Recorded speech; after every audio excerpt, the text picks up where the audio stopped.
Hello friends, तर आज आपण शेजवान मॅगी करणार आहोत। त्यासाठी फर्स्ट आपण मॅगी शिजवून घेऊया। त्यासाठी 2 ग्लास पाणी ॲड केलेलं आहे। त्याच्यानंतर आपण मॅगी ॲड करू।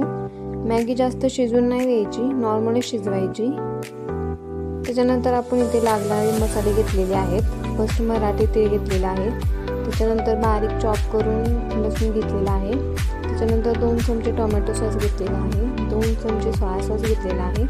2 चमचे शेजवान चटणी घेतलेली आहे। 2 चमचे मॅगी मसाला घेतलेला आहे।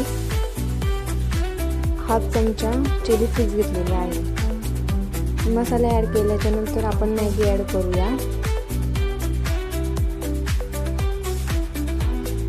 मॅगी ॲड केल्याच्या नंतर मॅगी मिक्स करून घ्यायची। जे आपण मसाले टाकलेले आहे ते पूर्णपणे मॅगीला लागले पाहिजेत।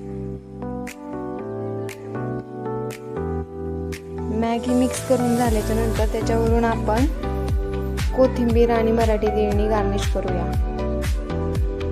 तर कशी वाटली शेजवान मॅगी? आवडली असेल तर तुम्ही पण ट्राय करा। कमेंटमध्ये सांगा कशी झाली ती, आणि आपल्या चॅनलला लाईक, शेअर, सबस्क्राईब करा। बाय।